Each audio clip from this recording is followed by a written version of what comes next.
and welcome to Newsround, a recap of stories that made headlines during the week. The headlines. Petrol price increases as fuel stations adjust pump price nationwide and sell products between 560 naira and 600 naira.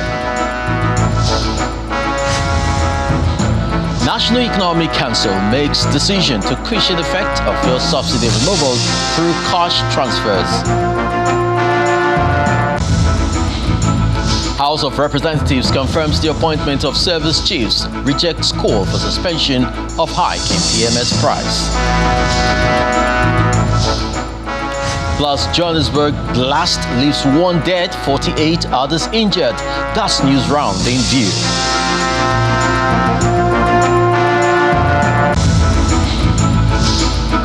We begin Newsround with yet another increase in the price of premium motor spirit or petrol across the country.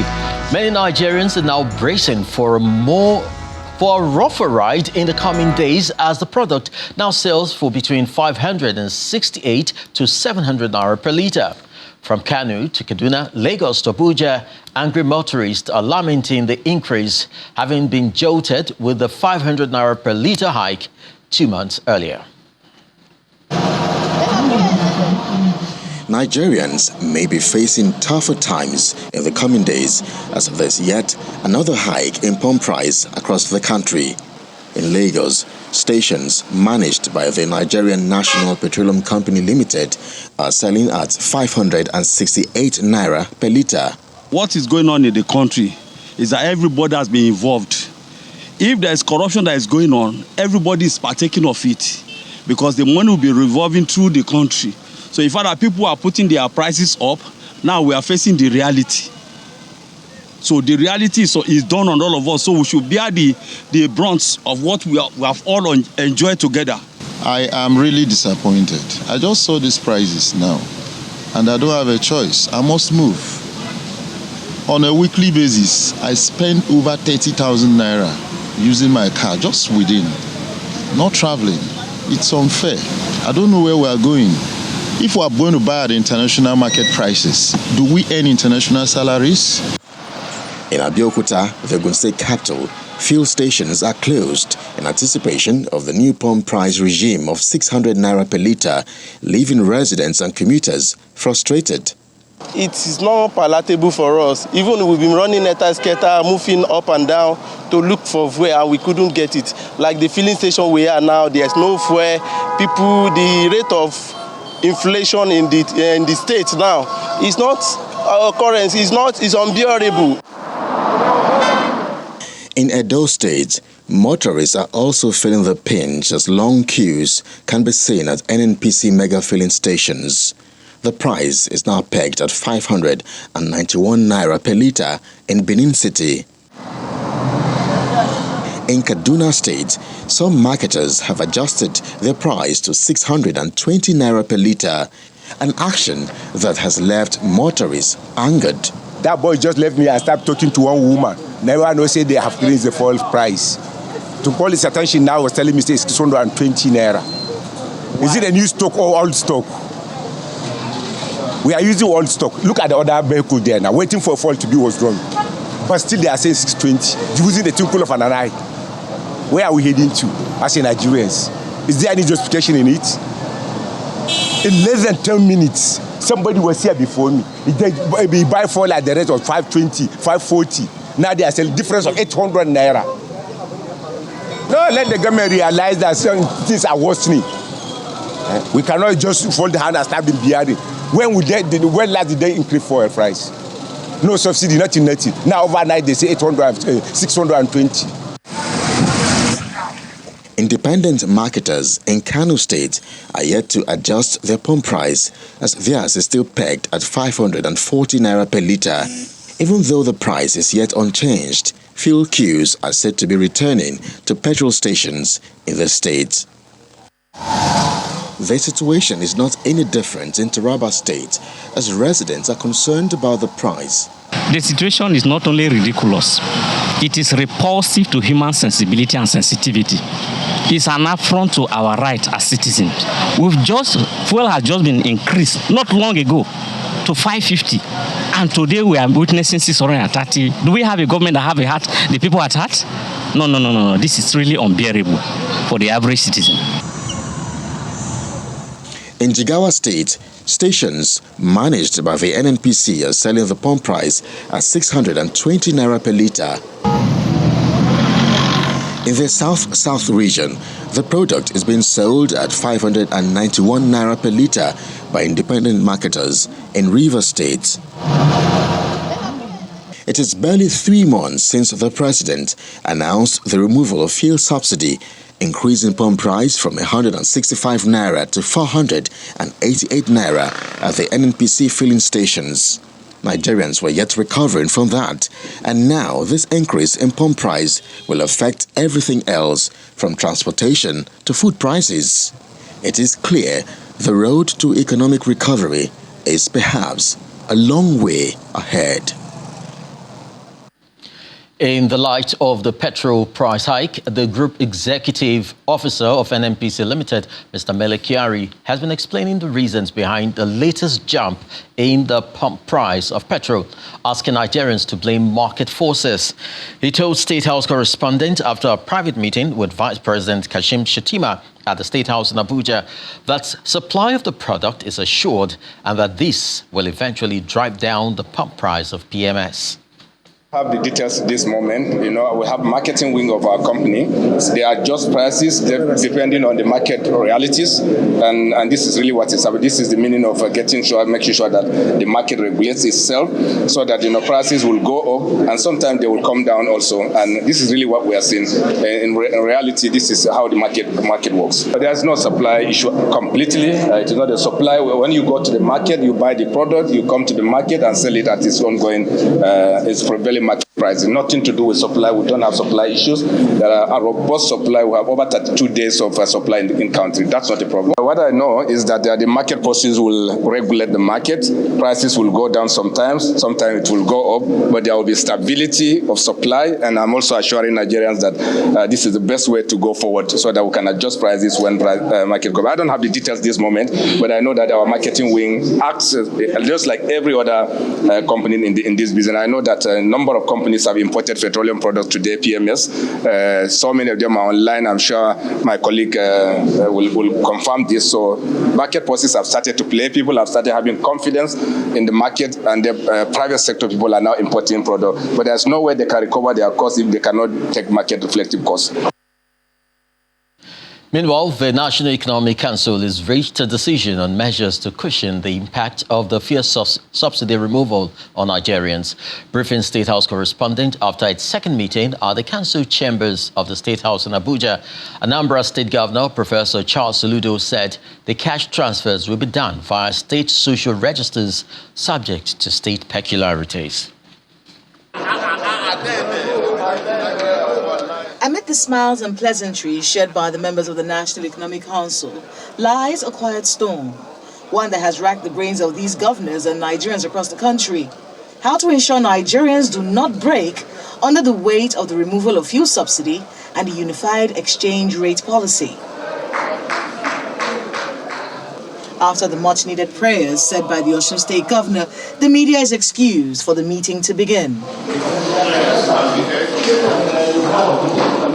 6 hours later, a contingent of governors brief on the resolutions of the council, beginning with the highly speculated cash transfer program. We didn't sit down there to begin to say, oh, okay, this one, your cash transfer will be like what is being bandied in the media, whether it's 8,000 or 10,000 or 1,000 or whatever. It will depend on what the state, if the state can afford it, and what they can afford. He goes further to explain that the National Economic Council has questioned the integrity of state social registers and why an integrity test is necessary. There was almost near unanimity among members that there is a big question mark about the integrity of the so-called National Social Register. The integrity test is what is missing with that register. Many have described what is being touted as National Register as either bogus Some describe it as phantom, some describe it as in all manner of terms.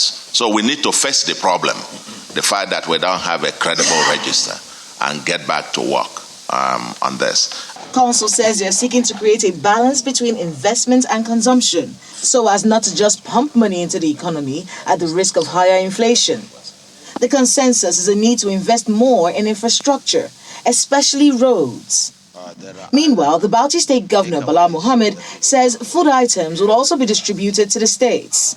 We have some buffer stock that is already there with NEMA, and the council has directed the states will be allocated immediately substantial portion of food items, grains, and so on and so forth for distribution, so that the prices of foodstuff will come down and it will be given at a subsidized rate or at the rate at which it is acquired from NEMA, because it is free. Targets surpassed by the Federal Inland Revenue Service.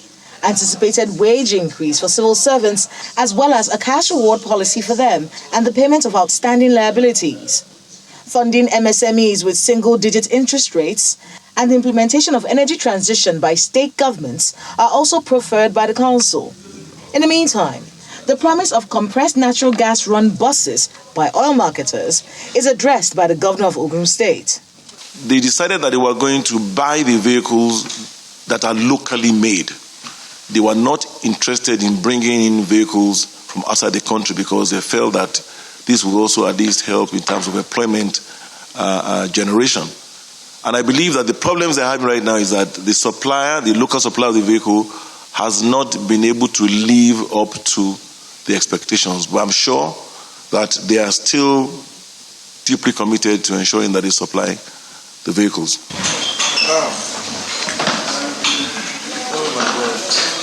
A lot of the things that we've heard from the National Economic Council after this meeting has raised a lot of questions and basically puts a lot of the decisions in the hands of government officials. The cash transfer program has to be done at the state levels based on their capacity. The social register at the state levels also have to be compiled by government officials at that level. Cutting down the cost of governance also has to be at the whims and caprices of government officials. Now, while these may raise a lot of questions, the National Economic Council wants Nigerians to believe that ultimately, if these rules are carried out, that prosperity will be abundant for all, asking all Nigerians to be patient in the face of the crisis they're facing as a result of these government policies. From the State House in Abuja, Kayla Magwa, Channels Television News. When Newsround returns, House of Representatives confirms the appointment of service chiefs. Stay with us. Welcome back, and now to other stories. The House of Representatives has confirmed the appointment of the service chiefs nominated by the President. Unlike the Senate, which carried out the screening and confirmation during plenary last week, the House had set up a committee for that purpose. Meanwhile, the lawmakers rejected an amendment to a motion calling for the suspension of the new price of petrol pending the outcome of an investigation by the House. Tomorrow, that is urgent enough. For the second time in a row, the Deputy Speaker of the House of Representatives presides over plenary in the absence of the Speaker. Lawmakers settle down to the business of the day with matters of urgent public importance, one of which is calling on the House to investigate the increase in fuel pump price from 537 to 617 naira. The resultant effect is an overnight increase in the cost of transportation across the country, and of course we're expecting a hike in price of food in the coming days because the price of fuel affects the price of everything in the market. An amendment to the motion calling for suspension of the increment is rejected by the House. Those against say nay. The nays have it. The House also rejects a motion to set up an ad hoc committee to collate the views of lawmakers, civil society organizations, as well as the public, and engage the government on the selection of the best palliative options to cushion the effect of the removal of fuel subsidy. Mr. Speaker, this motion is on the need for more engagement to choose the best acceptable palliative option for Nigerians after removal of the fuel subsidy. Selection of the type of palliative that the executives feel will help them achieve their national objective remains the responsibility of the executive. I don't think it is the responsibility of the legislature. Those in support that ad hoc committee be set up to select the type of palliative that Nigerians want, say aye. And those against it say nay. The nays have it. This comes amid uncertainties by Nigerians and indeed members of the House who questioned how the funds approved for the president would be utilized. In the meantime, the House, like the Senate, is calling for the suspension of the concessioning of the Abuja and Kano airports as it resolves to carry out an investigation of the entire process leading to the concessioning. The most viable airports in our country were concession to foreign firms through Federal Executive Council resolutions that deviated from the process, public accountability, and established laws of the land. To wrap up the day, the House confirms the appointment of the service chiefs after considering the report of its ad hoc committee which carried out the screening exercise. Those confirmed are Major General Christopher Musa, Chief of Defense Staff, Major General Tarid Lagbaja, Chief of Army Staff, Rear Admiral Emmanuel Ogala, Chief of Naval Staff, and Air Vice Marshal Hassan Abubakar, Chief of Air Staff. Both chambers of the National Assembly have now confirmed the service chiefs, who have their work cut out for them, considering the security situation in the country and the high expectations of Nigerians. Terry Ikumi, Channels Television News. Meanwhile, the president has reaffirmed the resolve of the Economic Community of West African States, ECOWAS, to raise the funds needed to fight terrorism and other forms of insecurity in the sub-region. President Bola Tinubu, who is the current ECOWAS chairman, stated this after a meeting with the president of Benin, Niger and Guinea-Bissau, where they reviewed the security and political transition in Mali, Burkina Faso and Guinea.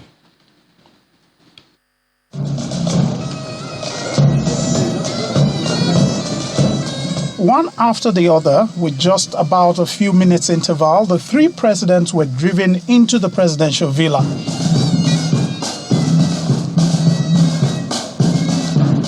The first to arrive was the president of Niger, followed by the president of the Republic of Benin and the president of Guinea-Bissau.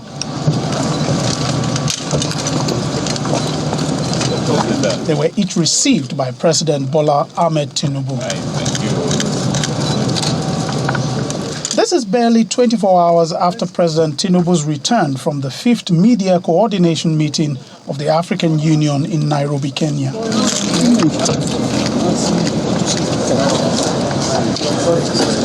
They went into a closed-door meeting, and over 3 hours later, the presidents conclude their meeting. According to the president of the ECOWAS Commission, who was part of the meeting, the leaders have reviewed the political and security situation in the sub-region of West Africa. Regarding the transition in Mali, Burkina Faso and Guinea, a decision was taken to re-engage the three countries at the highest levels. The leaders have reaffirmed their commitment to the expeditious transition to democracy in each of the three countries. The transition must be in accordance with ECOWAS protocols and in accordance with their individual transition charters. On security, the leaders resolved to provide a robust response to any security threat in the region.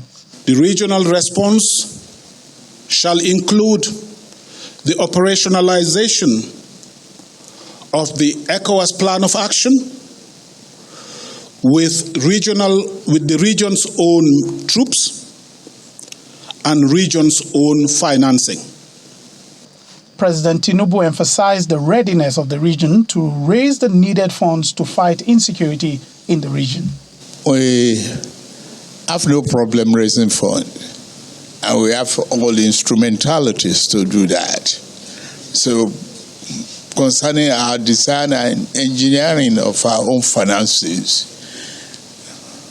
we believe we are capable of raising necessary funds to combat terrorism and insecurity in the region. After the three presidents departed the presidential villa, President Tinubu also met with former President Goodluck Jonathan, who is the ECOWAS mediator in Mali.